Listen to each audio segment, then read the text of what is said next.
জুবিনদাৰ ন্যায়ৰ দাবী যি সময়ত উত্থাপন হৈছে, যি সময়ত আমি ন্যায়ৰ অপেক্ষাত আছো, এই সময়ছোৱাত আমি ফুৰ্তি তামাচা নকৰো, সেই পণ আমি লৈছো। আমি নোৱাৰো সেই কাম কৰিব। জুবিনদা আজি আমাৰ মাজত নাই। আমি কোনো কাৰণতে বম ফটকা ফুটাব নোৱাৰো, আতচবাজি আমি ফুটাব নোৱাৰো। এই মুহূৰ্তত অসমবাসী ৰাইজে জুবিনদাৰ অনুপস্থিতিত কেতিয়াও আচলতে এনজয় কৰিব নোৱাৰে, আতচবাজি ফুটাব নোৱাৰে। অসমত এগৰাকী ব্যক্তিয়ে ওলাইছে যে মুখ্যমন্ত্ৰী হিমন্ত বিশ্ব শৰ্মা, যি আপোনাৰ জুবিনদাৰ মৃত্যু হোৱা আজি 23 দিন উকলি গৈছে, 2 মাহ হোৱা নাই, এই এমাহৰ ভিতৰতে আপোনাৰ তেওঁ বম ফটকা আতচবাজি ফুটাবৰ কাৰণে আজি সিদ্ধান্ত গ্ৰহণ কৰিছে। তাতকৈ অসমীয়া জাতিৰ কাৰণে দুৰ্ভাগ্যজনক কথা কিবা থাকিব পাৰে নেকি? সেই উপলব্ধিটো আপোনালোকৰ মনলৈ আনক। এই মানুহজন অসমীয়া জাতি বিৰোধী হয় নে নহয়?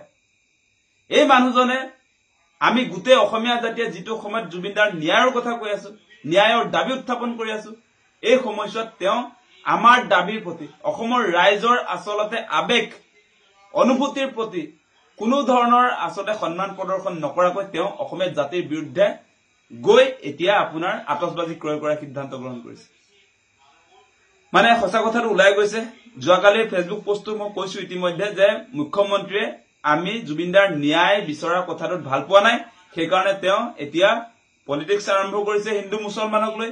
এতিয়া তেওঁ মুছলমানৰ জনসংখ্যা 38% হৈছে বুলি কৈছে। সেই কথাটোৰ উত্তৰ হিচাপে মই কৈছিলো যে আপুনি যে মুছলমান আমাৰ শত্ৰু বুলি যে এতিয়া দেখুৱাই আছে, এই 2016 চনৰ পৰা 2025 চনলৈকে যে আছে মুছলমানৰ জনসংখ্যা ৰোধ কৰিবৰ কাৰণে আপোনাৰ ডাবল ইঞ্জিনৰ চৰকাৰে, বিজেপি চৰকাৰে কোনখন আইন আনিলে, সেই প্ৰশ্নটোৰ উত্তৰটো যে আপুনি দিব নোৱাৰে। ব্লেকমেইল অকল, মানুহক ভয় খুৱাব লাগে, হিন্দু মুছলমানৰ মাজত বিভাজন আনিব লাগে, তাৰ পাছত আপোনাৰ বিজেপিক ভোটটো দিব লাগে। সবে কৈ ফুৰিছে এতিয়া হিমন্ত বিশ্ব শৰ্মা কোম্পানীয়ে যে বিজেপিক ভোট নিদিলে অসমৰ ভৱিষ্যত অসুৰক্ষিত। কোন ফটুৱা তহঁতি? কোন ফটুৱা হয়? তহঁতি কি সুৰক্ষিত কৰিলি আমি দেখিলো নহয়।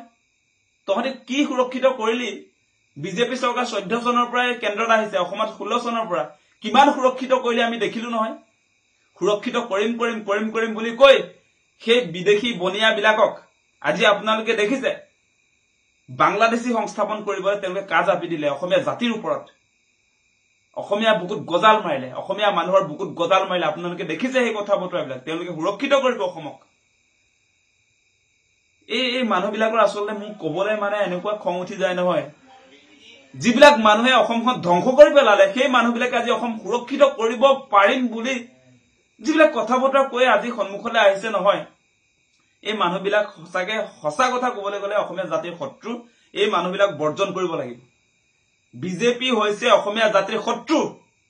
এই অসমীয়া জাতিৰ শত্ৰুক আমি বিদায় দিব নোৱাৰিলে অসম শান্তিত থাকিব নোৱাৰে। সেই কথা জুবিনদাই কৈ থৈ গৈছে। সেই কথা জুবিনদাই কৈ থৈ গৈছে যে ধৰ্মক লৈ, জাতিক লৈ যি পলিটিক্স কৰে বিজেপিয়ে, সেইকাৰণে বিজেপিক ভোট নিদিবলৈ কৈছিলে জুবিনদাই। সেই কথা বতৰাবিলাক আপোনালোকে মনত ৰাখক। ব্লেকমেইল, প্ৰতিটো মুহূৰ্তত ব্লেকমেইল নহব সেইবিলাক।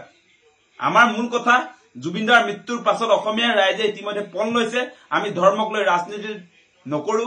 আমি হিন্দু মুছলমান জাত পাত এইবিলাকক লৈ কোনো কাৰণতে আমি ভাগ ভাগ হৈ নাথাকো।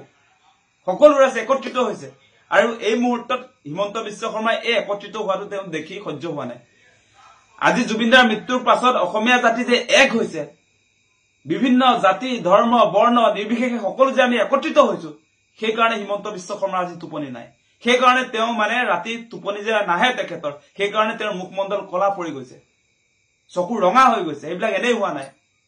মানে তেওঁৰ যিটো সাম্প্ৰদায়িক পলিটিক্স, সেইটো যে নিদিকিব এবাৰ, সেই কথাটো তেওঁ বুজি উঠিছে। সেইকাৰণে তেওঁ ৰাতি টোপনি নাহে। সাৱধান, আমাক জুবিনদাৰ ন্যায় লাগিব। আমি এই মুহূৰ্তত বেলেগ একো কথা বুজি নাপাওঁ। মিঠাতেল ফ্ৰীকে দিয়া কথাও বুজি নাপাওঁ। আমি চাউল দাইল এইবিলাক ফ্ৰীকে দিয়া কথা আমি বুজি নাপাওঁ। আমি এটা কথাই বুজি পাওঁ, এই মুহূৰ্তত জুবিনদাৰ ন্যায় লাগে। আৰু বিভাজনৰ ৰাজনীতি যি ধৰণে বিজেপি আৰু আপুনি হিমন্ত বিশ্ব শৰ্মা ডাঙৰীয়া যি ধৰণে কৰিবলৈ আহিছে, এই বিভাজনৰ ৰাজনীতিত এইবাৰ অসমৰ ৰাইজে ভৰি নিদিয়ে। সেই কথা আজি সকলো ৰাইজে আচলতে পণ হিচাপে লৈছে। নহব এইবাৰ, সেইটো স্পষ্ট।